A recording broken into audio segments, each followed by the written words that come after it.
Okay, sweet. We're live. Hey, everyone. Welcome back to our weekly webinar series that happens here every Friday at noon on Facebook. My name is Tegan. I'm an intern here at Sustainable Transportation Vermont. And today I'm super happy to be here with Becca White. She is a state legislature and she's part of the Transportation House Committee. So, yes, I won't waste any more time. I'm going to bring her on. So, let's get this thing going. There we go. Ooh, I have a countdown. Hey. Becca, how are you? Good. Doing Good. well. It's down in White River Junction, not too muggy yet, but rain is coming. Neat. Well, yeah, I gave a very, very brief introduction, but I thought you could introduce yourself and tell people a little bit about your work and what you're all about. Sure. Yeah, so thanks for having me. I am a state representative from Hartford, Vermont. My district is the Windsor 4-2 district, and I actually have a seatmate. His name is Representative Coach Christie.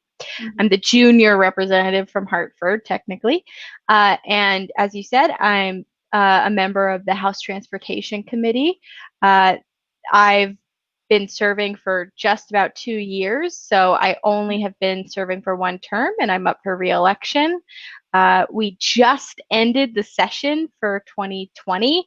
Normally, we would end all the way back sometime in April or even at the very latest May, but because of COVID-19, we've actually been going until Friday. So I ended the session on Friday at like 9 p.m.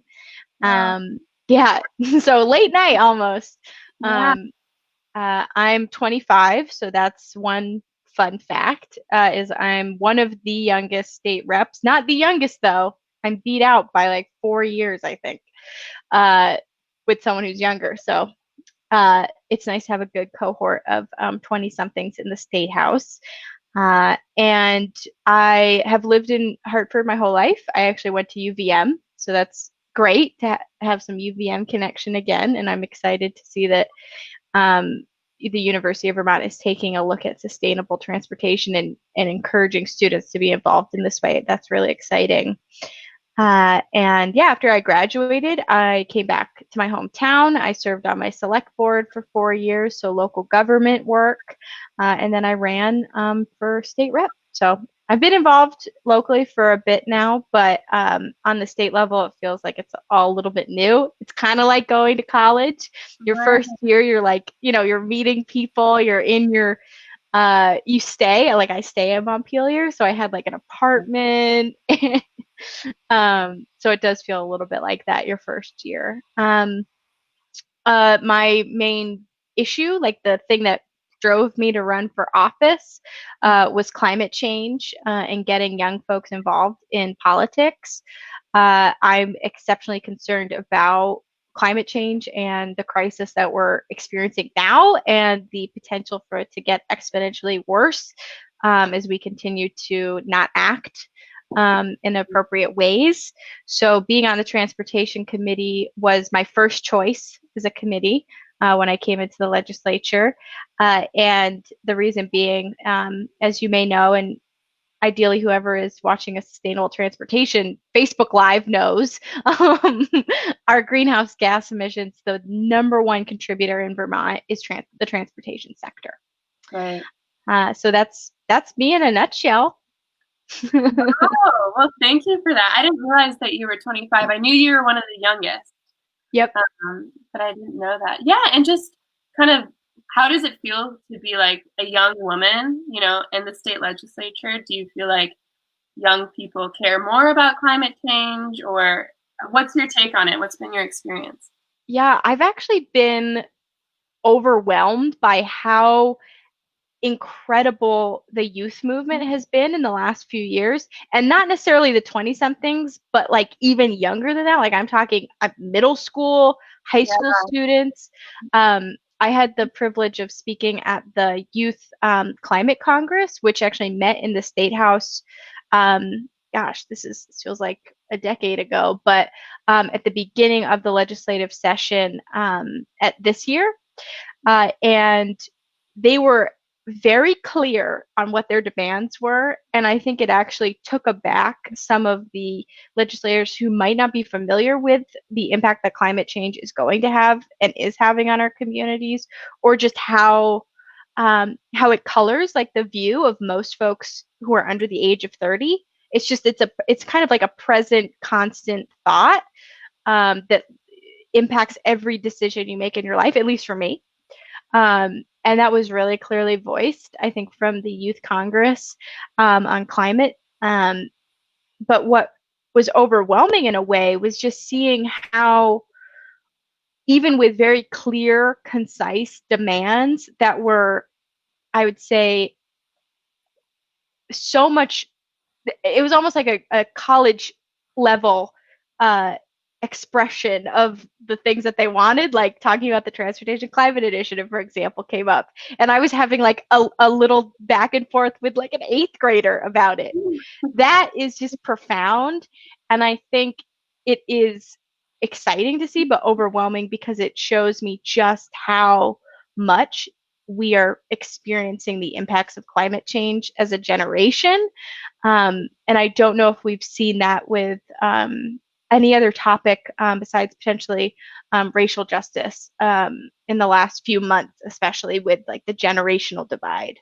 Right. Yeah. Yeah, I think it's interesting because a lot of people admire young activists, but I also think we should be concerned. Like, no young person should have to give up Yeah, their youth to, be fighting for a future. So I think definitely. it's interesting. I think you put it really well too, because there is something about, I think, and I think in some ways racial justice falls in the same way, is if you get to a point where you feel guilty and that's where you stop. I experience that a lot with older Vermonters, and particularly older legislators who might not be able to understand why it's so important to this generation. It's because they kind of stop at guilt. Like, wow, I'm sorry that this is what you're experiencing, or I'm sorry that I didn't do more when I was, however, whatever. I'm sorry I didn't realize or know. And at the same time, my response is like, now, like, this is your shot, like, this is your moment. And climate justice in particular is going to have such an impact on our generation, but also those who are most vulnerable in our society already. Mhm.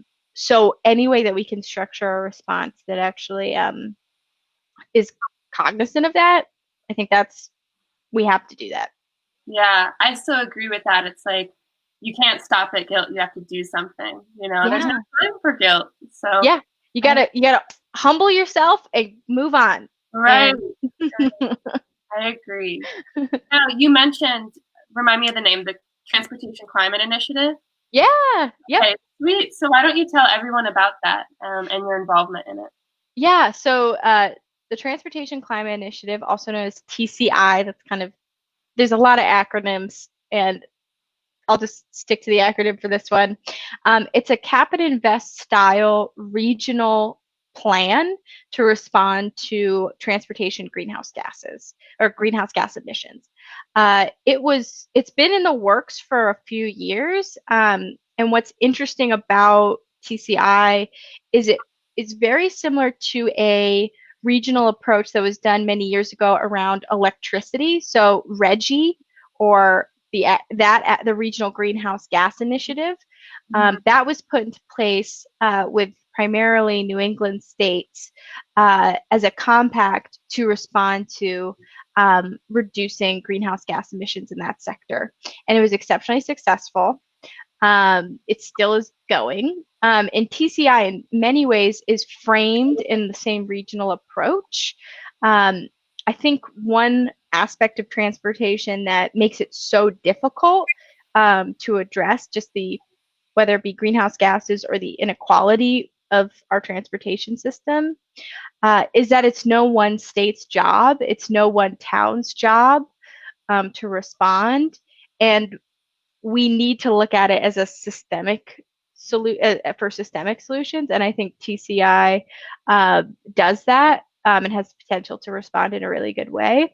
And I had to look up what states were there, because it's if you're looking at a map, it's almost all of New England, is considering participation, and the District of Columbia. So Okay. that, it's not Vermont going it alone, which I Okay. think, if, one of the pieces I hear pushback on quite a bit is Vermont's always being first, and, why should we cost Vermonters money to do environmental legislation or to move forward on kind of climate justice work. And one thing about TCI that makes me happy and proud of is it's a very equitable plan. It's not meant to be uh, affecting the most vulnerable populations, hitting them the hardest with like a gas tax that, if you are spending the bulk of your income, if that percentage is high for gas purchase, you would be hit the hardest. It's meant to be equal and equitable across the board, both because it's a regional approach and it's meant to distribute in a way that doesn't just affect those folks who purchase or are burdened with having to purchase the most fossil fuel. Very cool. And yeah, Yeah. you can look at the comment section, so please post your questions. But also, if you're wanting to learn more information about TCI, there's a link right there. And yeah, I can see. Oh, this is cool. I like this app. Yeah, I yeah, we can can see look at the Jacob's comment. And comments.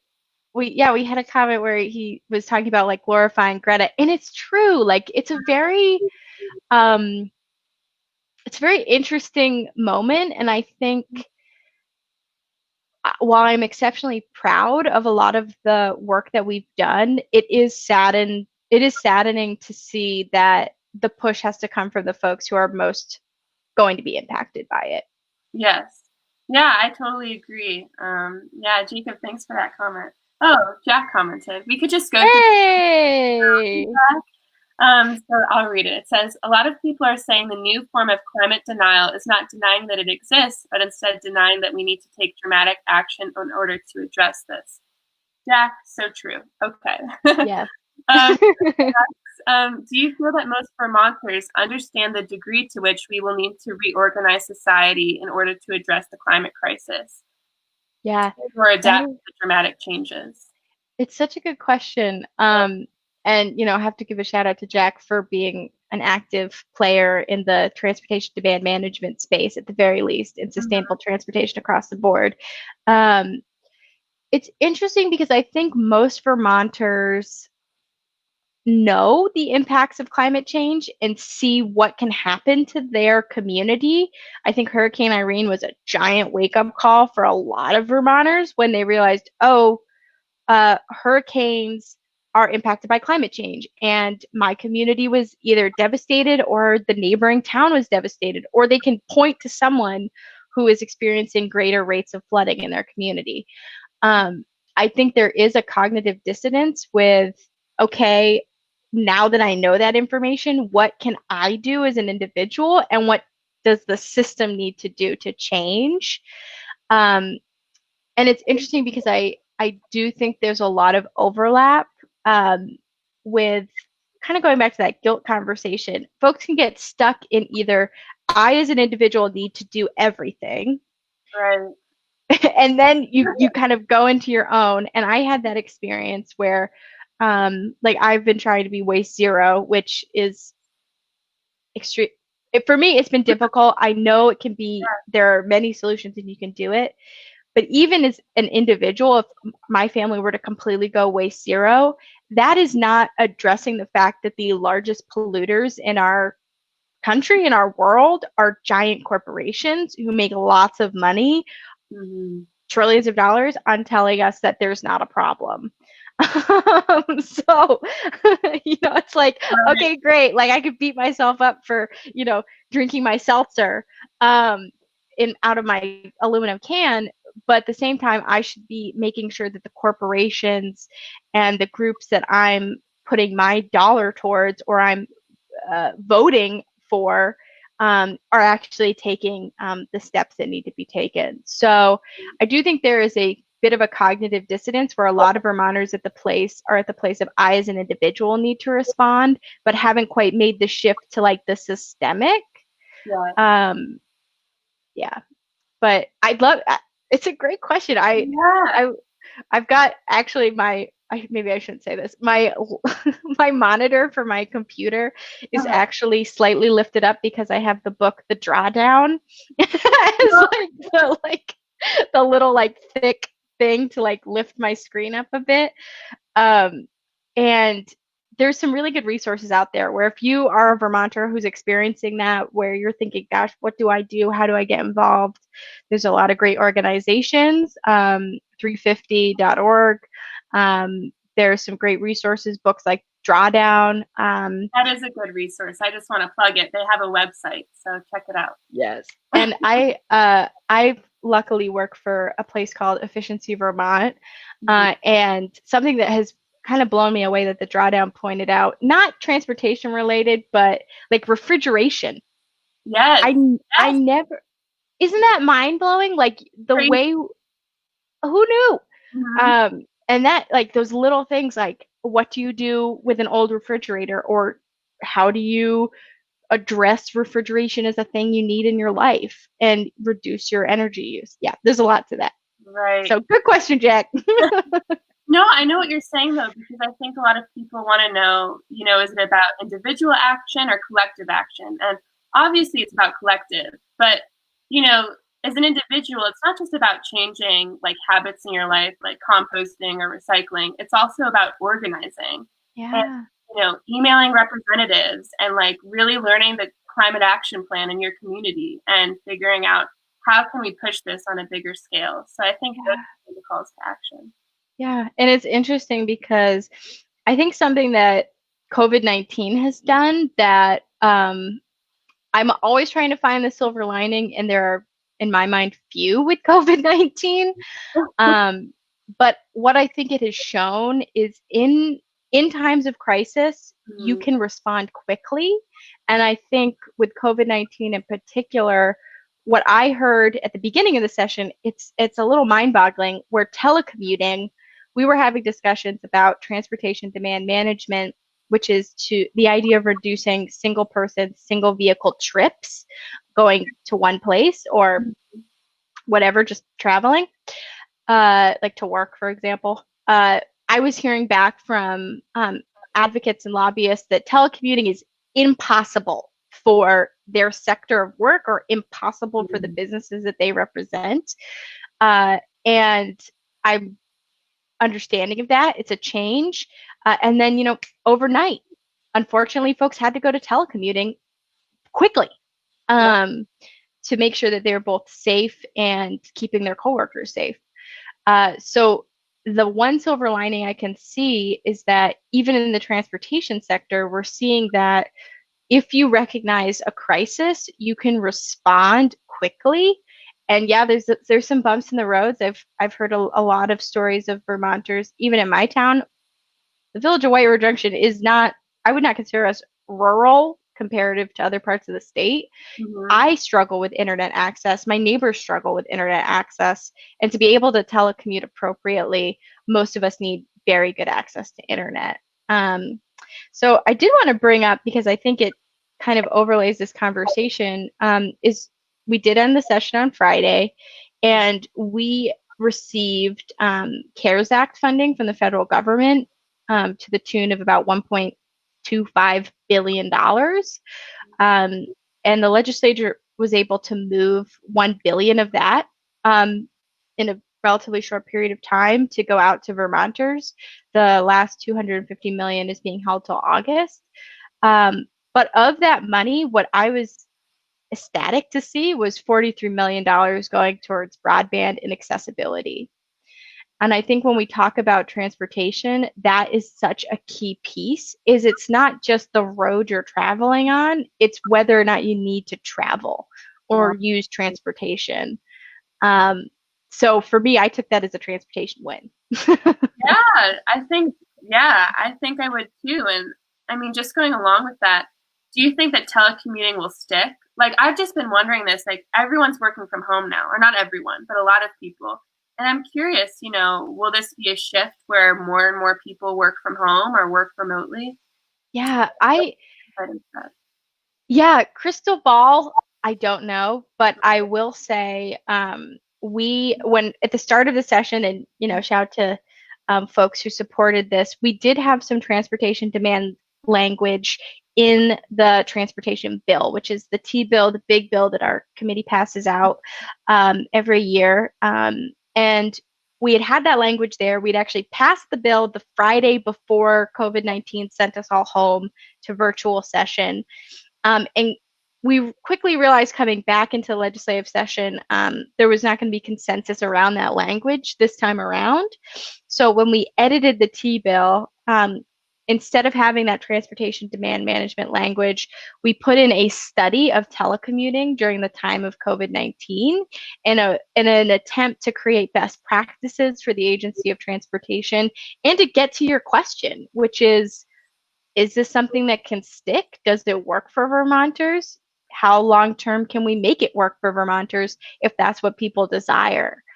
Um, and I think there is a big percentage of people who have wanted to work from home at whether or not the whole time, a couple days a week, have it be an option, who now are saying, this isn't terrible. I fought for a while to get it, and now I have it. And what can I do to actually be successful in my job and telecommute? Right. Very cool. And then people continue posting your questions if you have any. One of mine, this is just really broad, but what is the future of transportation in Vermont? I mean, what would you like to see? Because I think one of the big issues with Vermont is we don't have cities, right? I know in Burlington and Montpelier, there's efforts to improve the bus system and, get that going. But what does transportation look like in a rural setting? Yeah. We definitely haven't figured it out in Vermont yet. I think we can take from especially like European countries how it works in rural places, how you have this, you might not have the scale, but you could make public transportation work effectively. I think the future of transportation for Vermont, if I could like have a dream scenario, would be a reduction in single person, single trip, just across the board. It would also be an electrification of the way that we transport ourselves. I think for a lot of Vermonters, they think, I'll just say, I'll give a personal anecdote. My husband, love him. He to start that out, he had a Tacoma. He's great. He was a bit of a slow convert to electric vehicles. He had a Tacoma truck, like a 4x4. It was his baby. Love that thing. And a lot of Vermonters love their trucks. A lot of Vermonters love their Subarus. And it was hard for him to envision himself in an electric vehicle. He had fear of range anxiety, like, can I get where I need to go? Is this thing going to actually do what I need it to do? And we made the conscious choice as a household to become a one vehicle household, or one owned vehicle household, and to have that be an electric vehicle. And it was a change. We have to plan our trips differently than we used to. Not doing a lot of traveling now, but before we did. And he loves our Hyundai Kona, our all electric Hyundai Kona. Every time he's like, this car is the best. So my future vision for Vermont transportation is that folks are able to be creative in the way that they get around. They are, if they need a vehicle, they're using an electric form of transportation so we can keep those dollars in state. I also think it has a lot to do with non-vehicle transportation. Can you walk? Can you bike? Can you do those things safely? Are you in a downtown where you can get all the things you need in one go and you don't need to shoot over to the Dollar General that's 5 miles out of town? You can buy those things locally and not need to do multiple trips. So that's kind of my big picture vision. And it's interesting how transportation as a sector, it kind of impacts every part of life. Yeah, I think that when transportation transforms, like the whole city, the whole place is transformed because all of a sudden, like road spaces are used for something else, and that's really cool. So it's exciting. Yeah. Um, yeah. Another question I had was just, the people watching this or the people who will watch this are obviously, dedicated to transportation, and how can they like influence legislation? Like what can I do? Can I like what emails can I send? What calls can I make? Like, how can I get more involved in that process to really move things along? Yeah. The first thing I'll say is, and I say this to every person under the age of like 40 that is at all interested in getting involved, consider running for office. Consider it. You can be involved on a local level with a planning commission. That is a huge impact. Uh, you can be involved on a government body like your select board or city council. You can also support a committee like an energy committee. Or if you are thinking like, hey, I'm thinking statewide, consider running for state office. That's the first thing. I think most Vermonters count themselves out politically because they think, I don't know if it's the right fit for me. I highly recommend if you're a young person or a person who feels like your views are not being represented, consider running for office, meet folks who are considering running for office, and find that niche. Um, if you immediately go, no way in heck am I doing that. Not my bailiwick. I don't want to be involved in politics. The best thing you can do is connect up with groups that are supporting the values that you have, that might be advocating for those issues, and meeting the people who represent you. Something I love that has just been a joy and a privilege of being a state rep is because state reps have such a relatively small group of people that we serve. I have technically 2,500 people, max 5,000 people between my district mate and I. I do get to have conversations with the people I represent. They call me, they text me, they shoot me a Facebook message.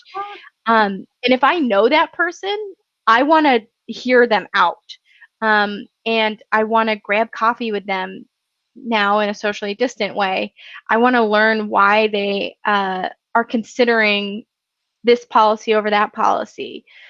So I would recommend, if you are comfortable, shooting an email to your state rep and saying like, hey, can we hop on the phone? Can we socially distance, safe connect? Um, and then once you've built that relationship, it's so much more powerful when I get a call or I get an email from someone who says, hey, do you remember when we talked XYZ ago? I heard that this is happening. Can you look into it? Can you make sure it happens? Or I totally disagree. Don't vote that way.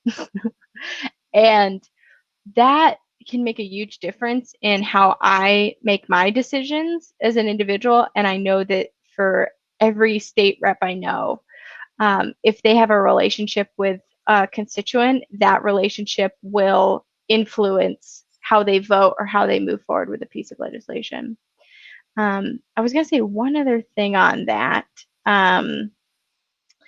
which is we have a great website. So Vermont has the Vermont Legislative website. And if you want to know what our committee is up to, you can look in House Transportation, you can look in Senate Transportation, or any committee that you've got a policy interest in, and you can look at the agenda, you can look at the witnesses, you can read testimony. In this time of Zoom, although we aren't meeting now, when we come back in August, you can watch those committee meetings. They're on YouTube. And if you've got the time to do it and you hear something that you have questions on, shooting a quick note has a huge impact. So, okay, cool. Yeah. I've been tuning into the city council meetings on Mondays, and it's really great having it over Zoom because it's so easy to tune in. You could, be making dinner and tune in. So, Exactly. Advantage during this time.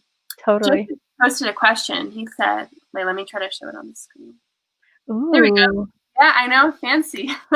He said, do you see a future in New England with the revamped train/Amtrak system? We do have a few interns like working with Amtrak. So yeah, what are your thoughts? Yeah. Uh, to be honest, I wish that this question didn't even need to be asked. I wish that we had a very clear plan and we knew what we were doing with train travel. As I've mentioned before, I'm in White River Junction. We are a train town. We are, the Vermonter line comes up. I've got many constituents who are very interested in train travel, both for pleasure and for just getting where they need to go. And I do think that we will see a deeper investment in railroad over the next few years. I'll be intrigued to see what happens with the expansion of lines. Something that I learned early on in my time at the Transportation Committee was that the joke is that the Vermonter line will be in Montpelier in about 3 to 5 years. And we say that every single year, and we have for the last decade, uh, which is like, ah.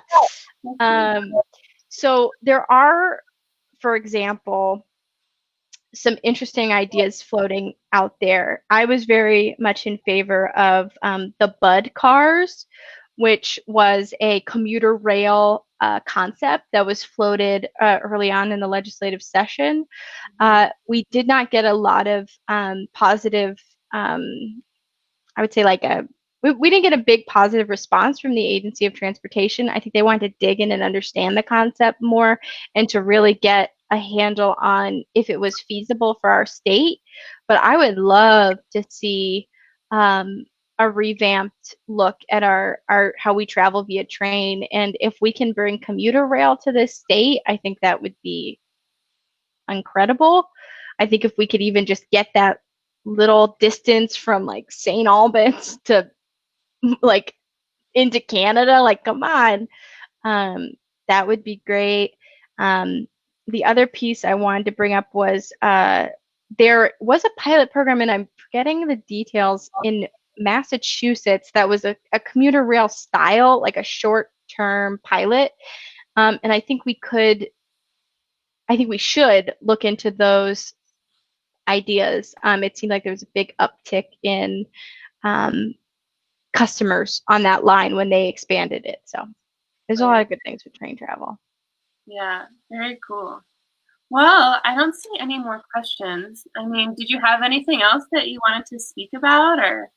No, I mean, I would just say I'm excited to jump back in August, and I think that we have a really clear opportunity with COVID-19 to reimagine how we as a state look at transportation. And I hope that we don't go back to doing business as usual if this pandemic ends.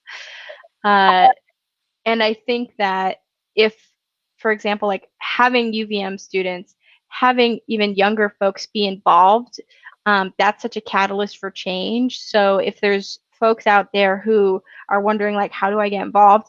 My door is always wide open. If someone wants to even just shoot me a text message, send me an email, I'd love to connect with you, because it can be really intimidating to try to get involved if you're not sure where to start.